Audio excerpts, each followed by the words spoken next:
This is Relationship Truth Unfiltered, a podcast that ditches destructive traditions and delves into real biblical teaching about relationships.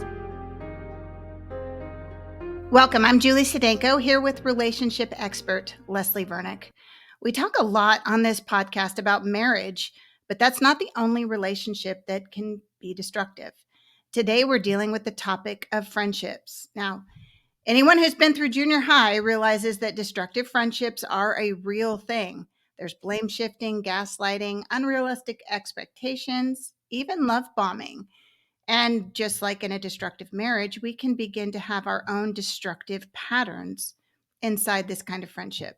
And while it's easier in some ways to leave a friendship than a marriage, you don't just want to throw away a relationship with someone you genuinely care about. Leslie, help. Yeah, I've had a couple of those friends over my lifespan, and I totally get it. You love your friends, and they're in your life for a reason. They mean a lot to you. And so the goal isn't to throw away a friendship. The goal is to be able to be honest and speak about what's wrong. So, how do you successfully communicate to a friend that there's issues in your relationship? Well, I think this is the setup for failure. Because if you think that you need to successfully communicate where they're going to get it and say, oh, I'm so sorry, or oh, you're right, you set yourself up for failure because the only part of the conversation that you have any control over is your side of the street. So you can think about what you want to say as you should. You should prepare what you want to say as you should, especially if it's a tough conversation. But you can't control how they take it, what they do with it, whether they appreciate it, whether they hate you for it. You can't control that side of the street. And that's the scary part, because when we're vulnerable and honest, sharing our limitations or sharing our feelings or sharing something that we are upset about or hurt about, we risk being rejected or not heard or not understood or not cared about. And so sometimes it's easier just to hold all that back, but that's not a good solution either. What if they do get really angry or even hostile? How do you handle that? Well, I think there's two pieces of that. So, someone's response to your vulnerability or your complaint or your honesty, if it's anger and hostility, that's giving you information. It's giving you information that they're not capable of hearing your truth, that they don't care that you feel the way you feel, or they don't want to hear from you about a boundary or a concern that you have. And so pay attention, because when someone doesn't care about you as a person and they devalue you or dismiss your feelings when you're trying to share by hostility or anger, you're going to have to reevaluate the level of vulnerability and friendship that you can have with this person, because it might be that you're not really mutual friends. What you are is you are someone who is valuable to the other person for what you can provide for them. You provide an ear, you provide sex, you provide encouragement, not sex to your friend, obviously, but for a husband, yes, you provide comfort, you provide a listening ear, you provide, someone to do something with. But when you have needs of your own, or you have feelings of your own, or you don't like something, that's not allowed. That's not okay.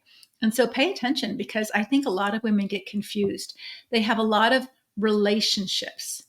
There's a difference between being in a casual relationship with someone or an acquaintance and being a friend.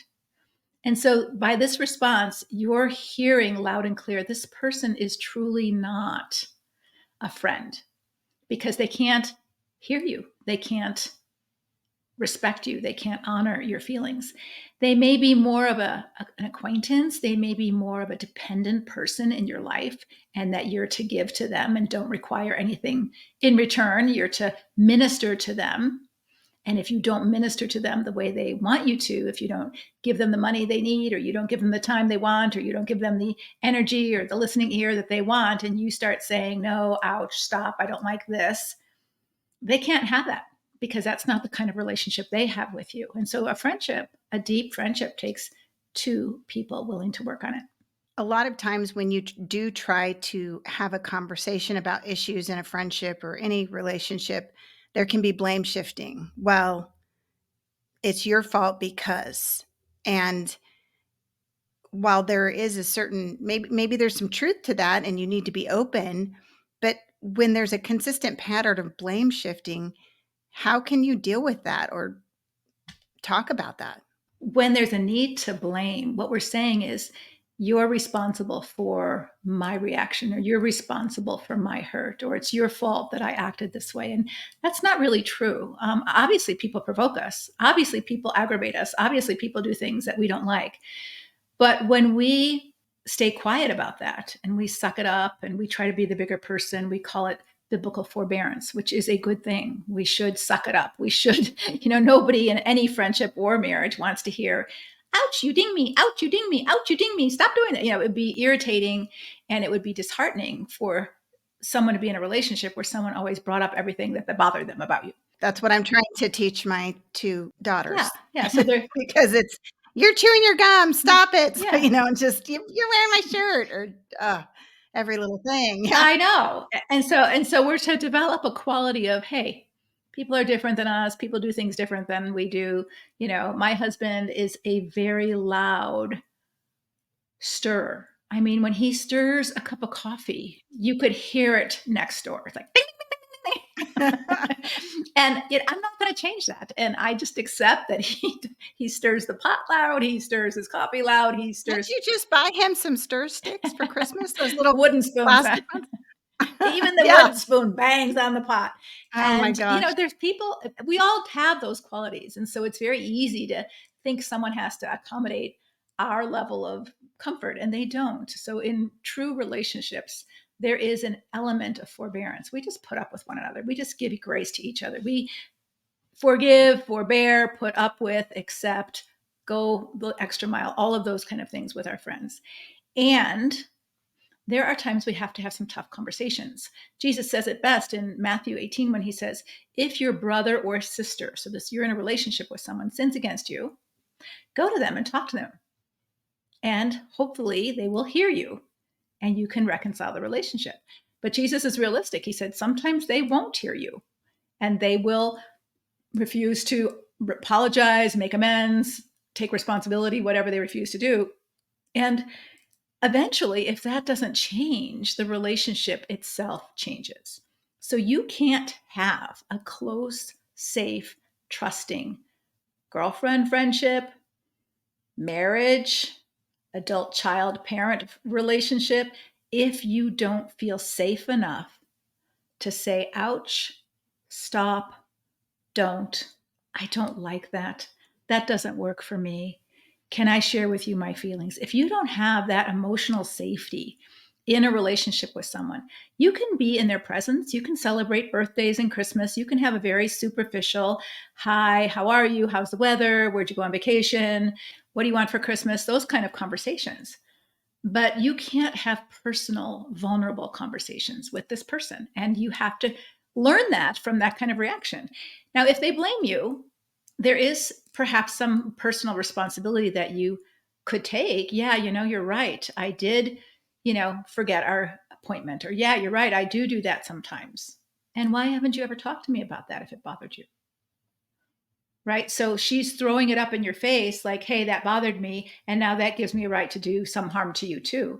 But that's not true. If something bothers you, we go to someone. We don't just bring it up later and say, well, you did this. Well, and sometimes when you're having a conversation, that's a way of deflecting.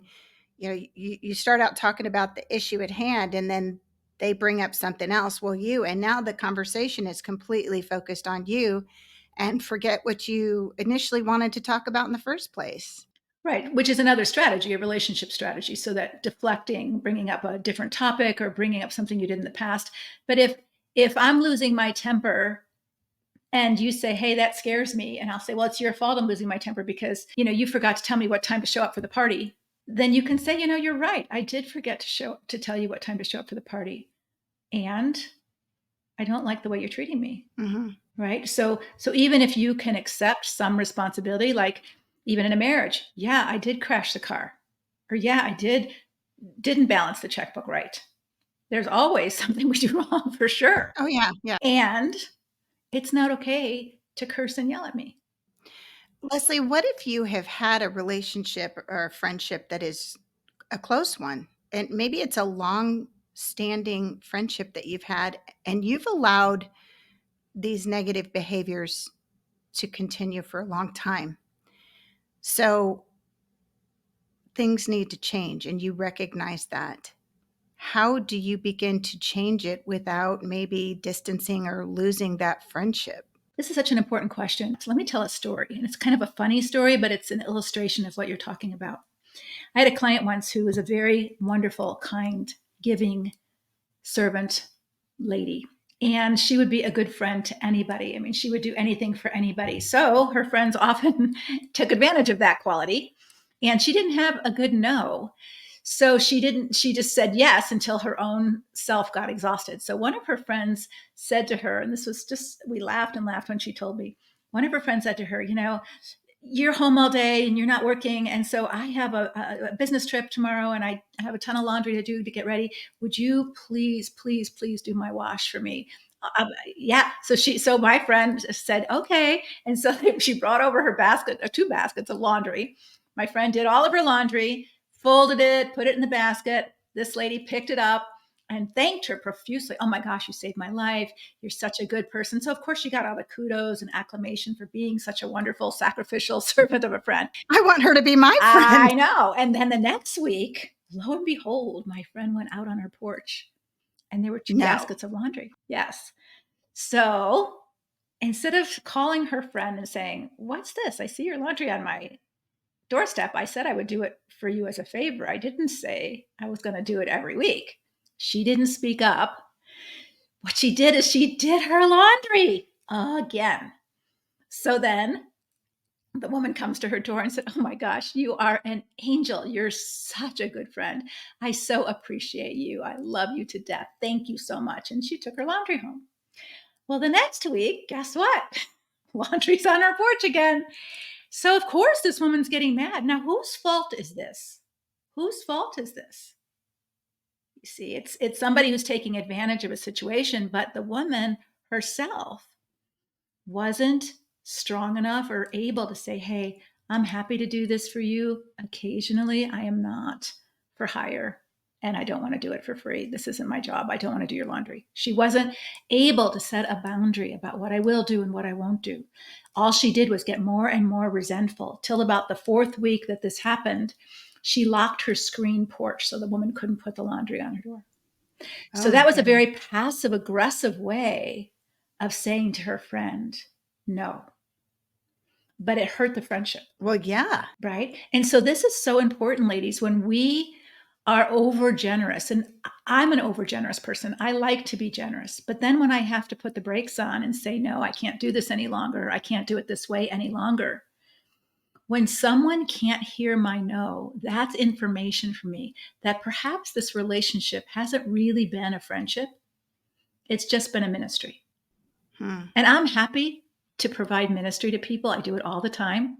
I give all kinds of advice on Facebook. I do all kinds of free stuff. I don't get paid for that. I don't get, and no one, writes me and thanks me hardly ever. And that's fine. I'm not even looking for that. Once in a while it happens, but I do it because that's what I want to do.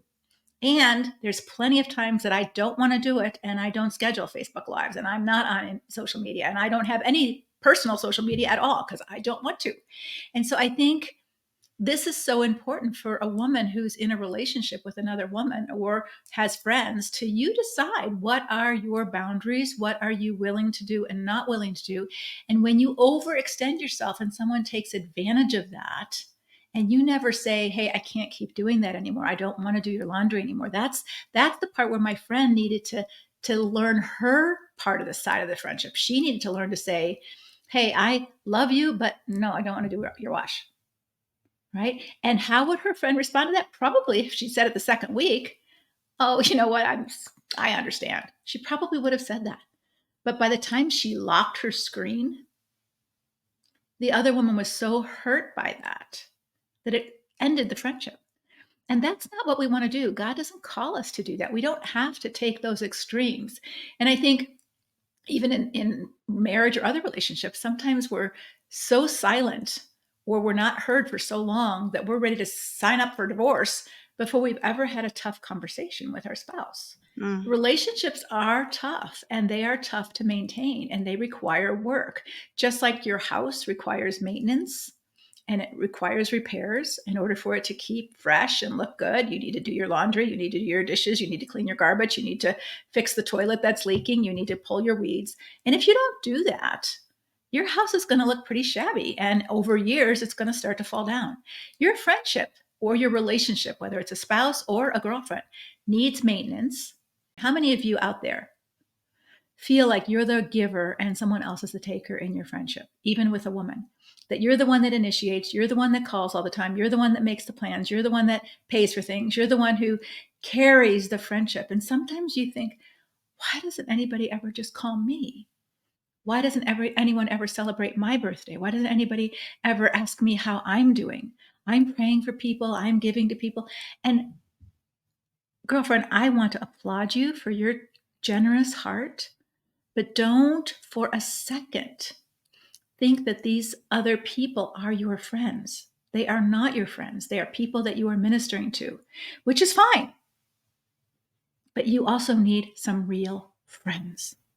Let me share another story. I was working with a coaching client who was having her husband having health issues. Her adult children were giving her some grief. She was struggling with her own midlife crisis.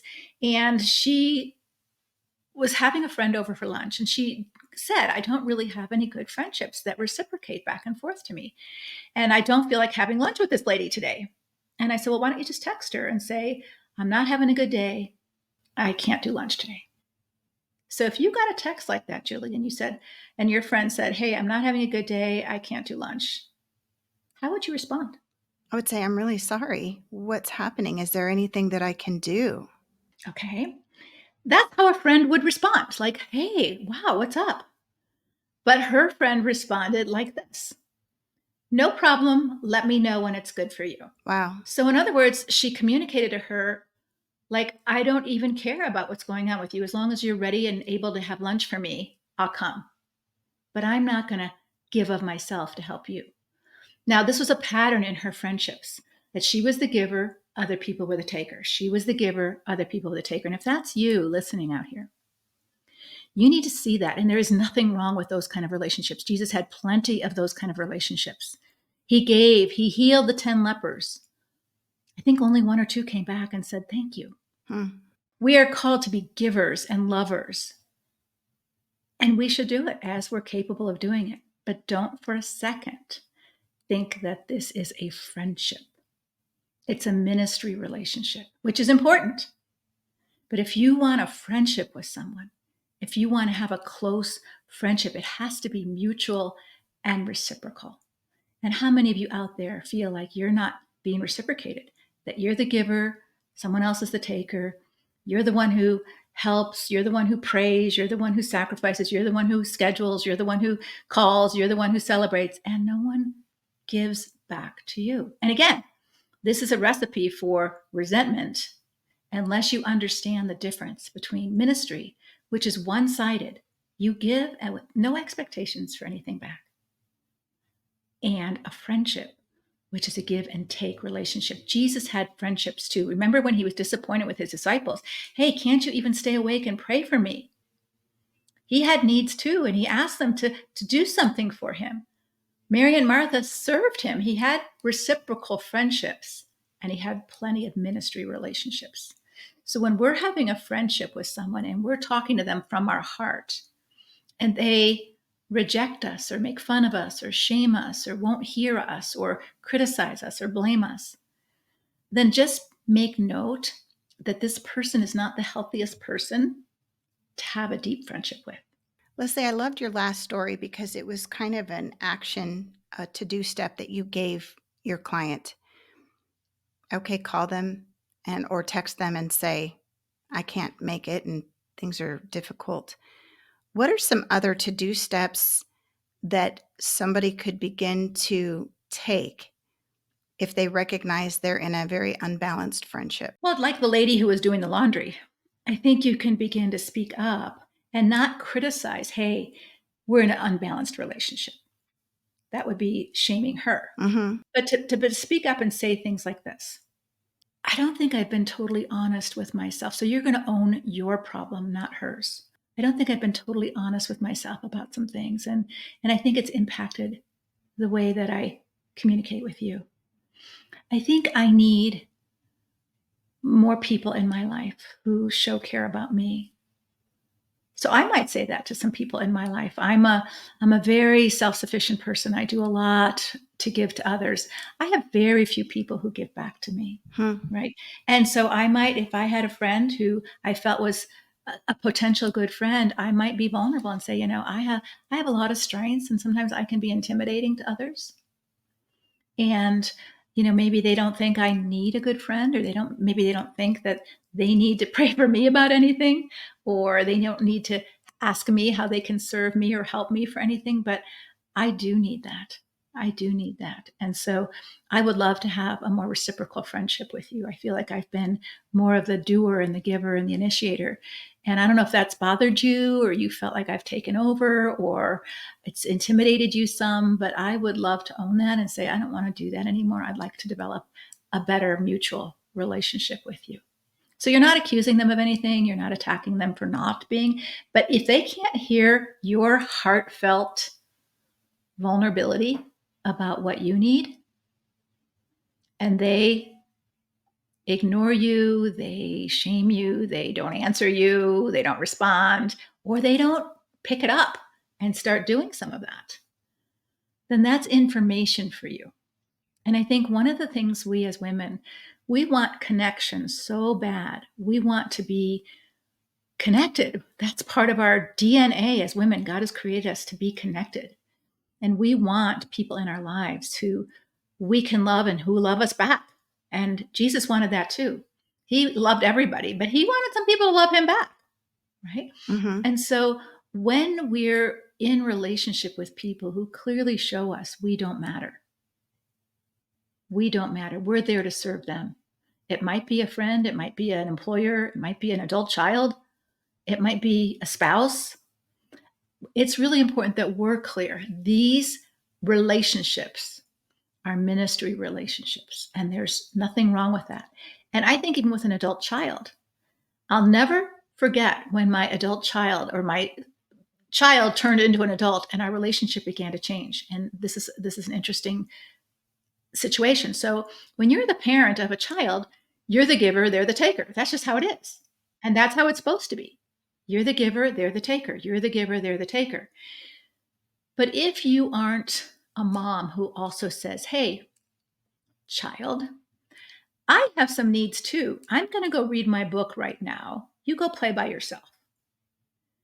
They can learn to be a giver too by giving you space, by giving you time. They can't give you resources. They don't have resources, but they can begin to see you as not just the giver, but see you as a person. Oh, you mean you have a life apart from pleasing me? Oh, you have things that make you happy besides making me happy? And this is part of the wake-up call for a child to become more mature. Leslie, I literally just had this situation happen. I have a 19-year-old daughter, and she's a beautiful, wonderful person. She really is. But she's definitely separating somewhat. I don't see her a whole lot because she's just recently engaged. But it was just a week or two ago, I had to have an outpatient surgery, and my mother couldn't take me because she had just had eye surgery. And so my daughter drives. And I said, I had planned it all ahead of time that she would take me to the hospital and she might need to be there until such and such time. The morning of the surgery, I make sure she's up and she starts getting really defensive and upset and kind of saying that I didn't give her the information. And, I did. And then she sets it up to where her boyfriend said he would take me to the hospital. And I said, I'm not comfortable with that. Like, I love him, but I'm not comfortable with him taking me to the hospital. So she was upset, but I said, you're going to take me. That's just what's going to happen. And so she did, and it was very quiet in the car, Leslie. And I remember telling her, there are just times in a family when you're there for the other person. And I really think you should be ashamed of yourself that you weren't willing to be there for me today. And it hurt. And to her credit, she saw that. She apologized. And even I remember when they were taking me back, she's not a crier at all, but she was crying because I think she really felt terrible. And I've seen a difference in her since then, Leslie, where she's done a few things that she probably would not normally do, but I think it woke her up a little bit, and it's been a positive in our relationship. Yes, exactly. That's what I'm talking about. And so that was something similar. I don't need to repeat a similar story, but I think that's so important for us with our children that they learn to give back so that they are not just in a relationship with us as adults, as takers. Like, Mom, will you watch my kids over the summer? Mom, do you have money for my down payment on my house because I don't have enough saved? Mom, can you do this? Can you do this? Can you? But it's never like, Yes. how are you, Mom? How are you doing? Are you okay? What do you need? And this is what a mutual friendship looks like. And so I think it's really important for us to speak up. And we may not speak up in a confrontive way that may be too risky for some of you listening.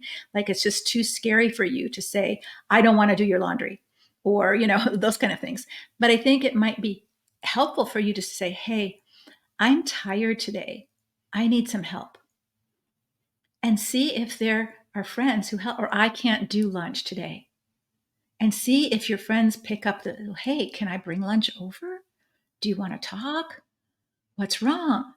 And if there is not that response, then there might need to be the next level of confrontation of saying, hey, when I shared that with you and you just acted like, well, when I'm good and better and ready to make lunch for you, you're ready to see me. It hurt me. Like, I didn't matter to you unless I was fully functioning. Like, I didn't have needs that you could meet for me. And I want that kind of friendship with you. Are you willing to you know change things? And they may be and they may not be, but it would be better. And honesty is just better clarity for you. It's better for you to know that you have breast cancer than for you not to know, because if you don't know, you still have breast cancer, but it's going to get worse and worse and worse. And so, knowing that your friend is not truly a friend, she's a ministry person, is better for you to know than for you to keep hoping and praying and trying and being like, what's wrong with me that nobody cares about me? Nothing. You've just surrounded yourself with takers Mm. and you have no givers in your life.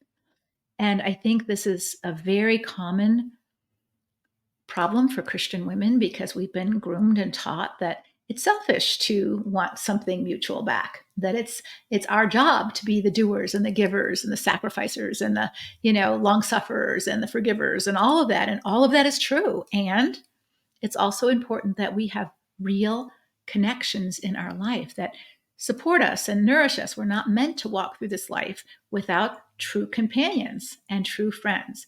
But it's your job to be able to discern who is a true friend and who is just a ministry relationship.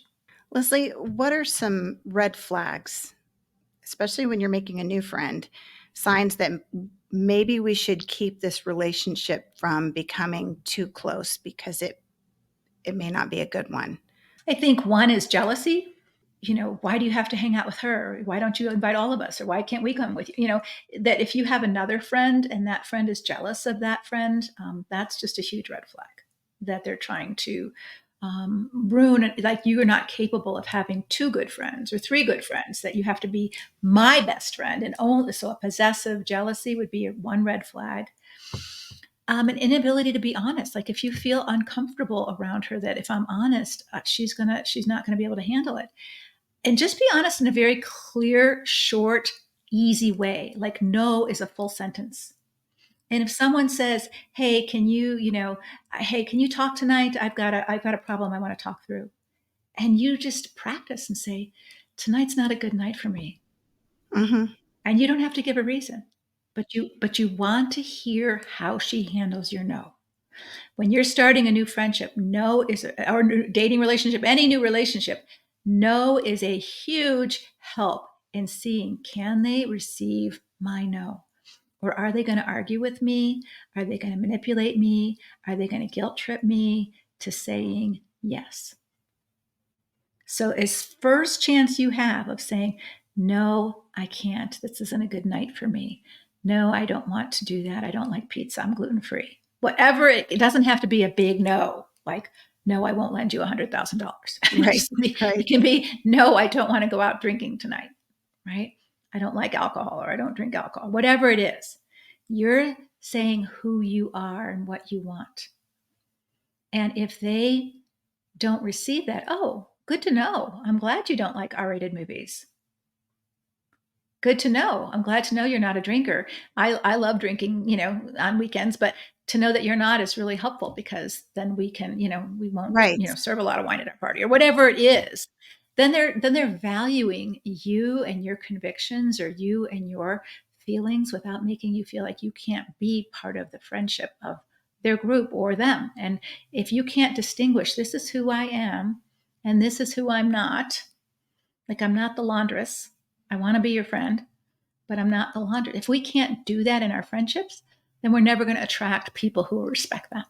What kind of boundaries should a person have in all of your friendships or relationships? I can tell you right now, my boundary is I'm not doing anyone else's laundry. That's a hard no. But what kind of boundaries should you have in all relationships? Well, actually, I was visiting my 94-year-old dad this last week, and I did do his laundry.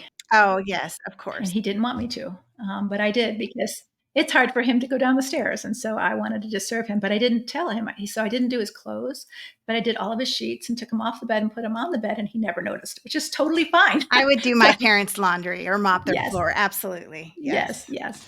So, what kind of boundaries should you have in all of your friendships? I think the most important boundary for any woman or Christian to have, any person, God tells us, guard your heart above all else.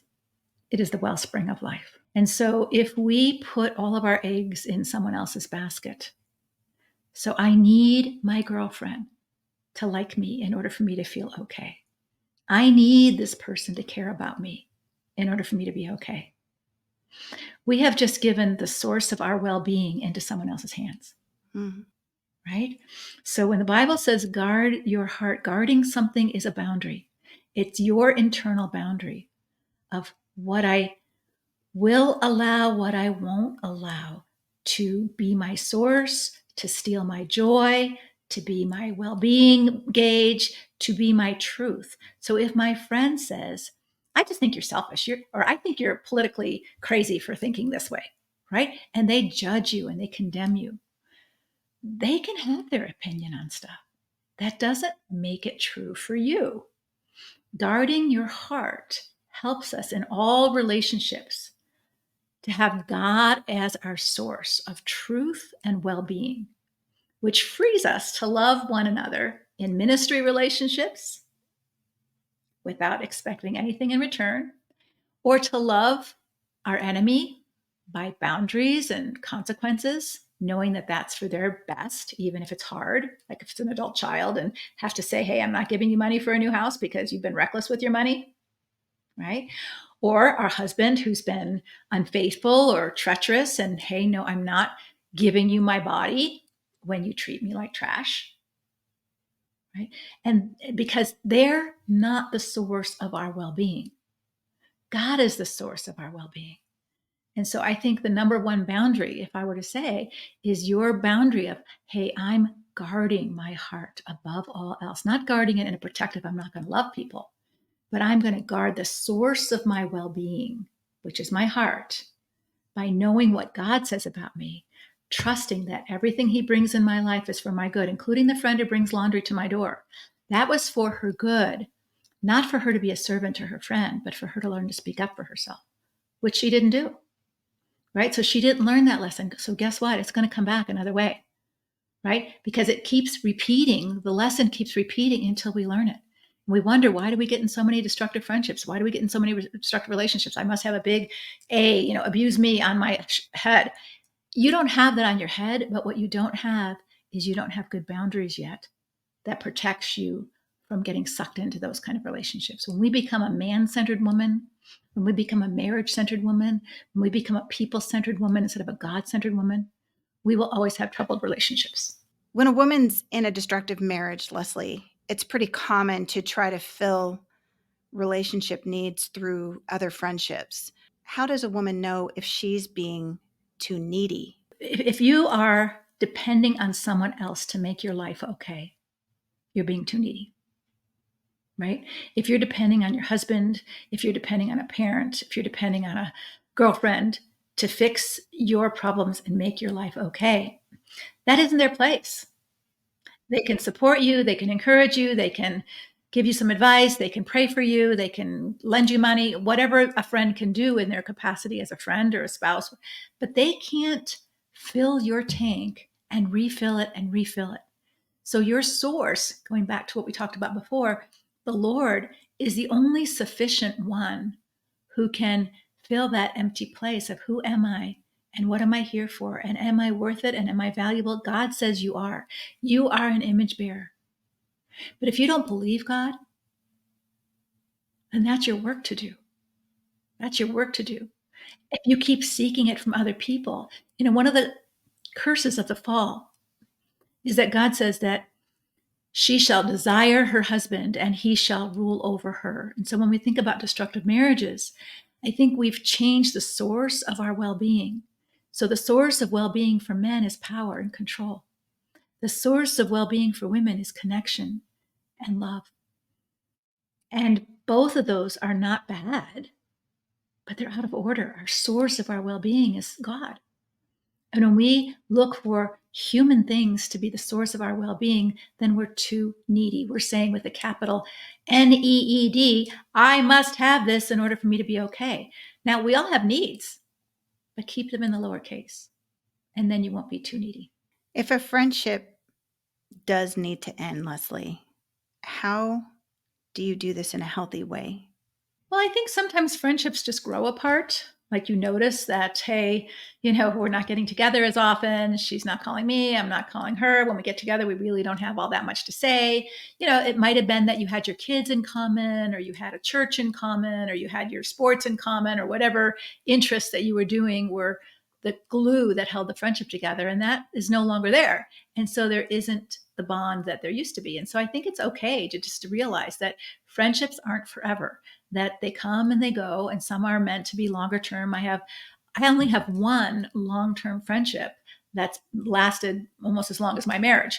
But other friendships have been meaningful, but they haven't lasted forever and ever and ever because I've moved on to having work. And so I'm busier than I was, and I don't have time for a lot of personal long-term friendships or personal friendships where I invest a lot of energy. I have a few, but not a lot of them because I just don't have the time for it.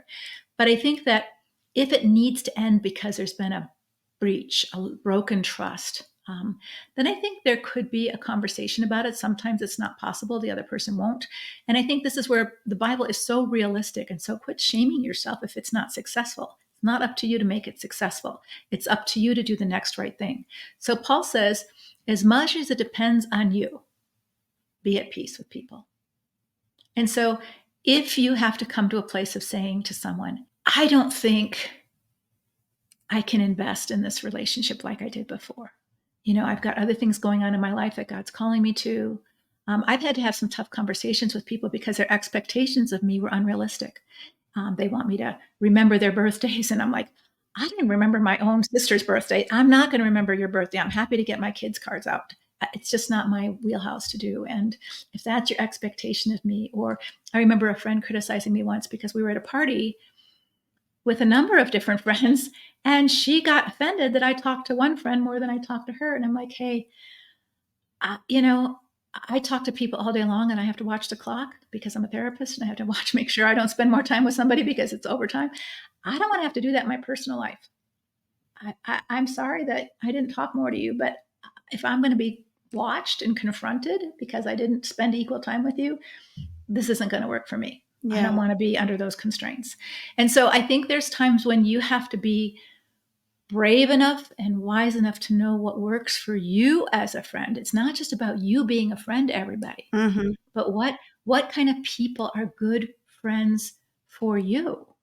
And when it's not working anymore, to be honest enough to say, hey, I think, or let it just go without having to say anything. But sometimes you do have to say something because someone keeps calling you and you keep avoiding them. And to be able to say to them, this is a hard conversation, but I just don't think that we're in the same space anymore. and my life is going in a different direction. And I just need to have time to invest in the direction that God's calling me. And I don't have as much time and energy to invest in our relationship. And it doesn't mean you're not beautiful and wonderful and lovely, but it means that I need to move on. And I think to say something like that or something similar, write it down whenever I have to have tough conversations. Let me just give one more hint for you listening. If it was a confrontation conversation with a boss or with a friend or somebody who hurt me, I've had bosses who've done some hurtful things to me, and I didn't want to react in that relationship. I needed to talk to them about, some unfair practices against women and all of those kind of things. Pastors I've had to have hard conversations with about similar things. I always write it down and I reread it and I read it out loud to myself whenever, like when I gave my stepmother's eulogy at the funeral. I wrote it down and I read it about 25 times out loud. And let me tell you why you do that. First of all, you get a sense, is this really what I want to say? Mm-hmm. And so you get a chance to revise, because when you're speaking it out of your mouth fresh, oftentimes it really isn't what you wanted to say. So it's better for you to prepare ahead of time for that and revise and revise. The second thing, at least I get emotional when I'm saying something hard. I do too. I get emotional and I don't want to like start bawling in front, especially if I'm confronting someone. I don't want to have to start bawling. And so I practice out loud. And the more you say something out loud, the more your body gets comfortable hearing yourself say it, and the less likely that you're to start crying and getting emotional. And so that helps me just get it into my body of what I'm going to say and how I'm going to say it, so that when I actually say it, I'm sort of used to it physically. And so my body doesn't feel like all nervous and teary and emotional. I have sweet retired neighbors, and the husband he's a wonderful, wonderful man. Does my yard. I pay him for it, but but he has a lot of time on his hands, and I think he's driving his wife crazy. And he'll come over and drop by or whatever. But every few months, Leslie, he will call me and say, "Are you mad at me?" And I was like, "No, why?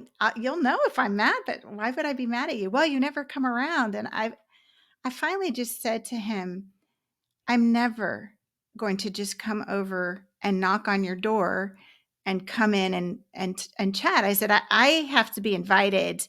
And if I have the time, I'll come over. But, I've got 3 kids. I've got, good Lord, who knows how many animals in this house, and, a job and all these things. Like I have a lot of, not a lot of free time on my hands. And they're from South Louisiana.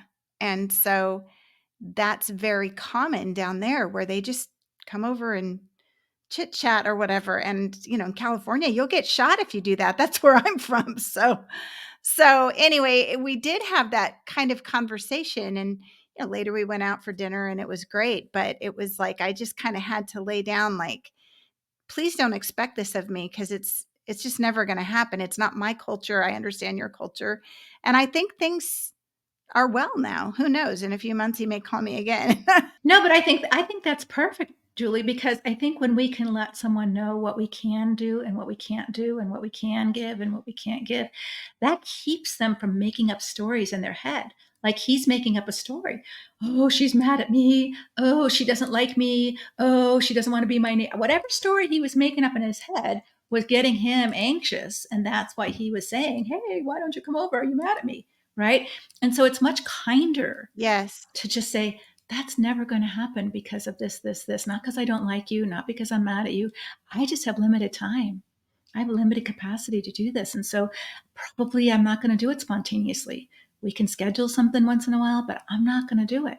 Just like I had to say to my friend, I'm not going to monitor my time at parties to make sure I give you 10 minutes. And right. And so I think it's only kind, because she's making up a story. My friend was making up a story in her head, like, oh, Leslie doesn't care about me. I'm not important to her. None of that was true. Right. But we tend to do that. And so, again, I think it's just like the lady who left her laundry. She was probably making up a story.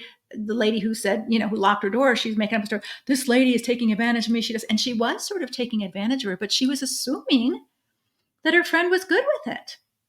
Right. And so, had her friend said, hey, I love you, but I don't want to do your wash, then she wouldn't have brought her laundry over, and the friendship would have been probably restored and saved. But because she didn't do it, and then she set this passive aggressive boundary by locking her screen door, it really hurt this person who's thinking, my friend is so generous. She's doing my laundry every week. Good for her. God bless her, Lord. I wish I had somebody who came over to my house and did it. I do too.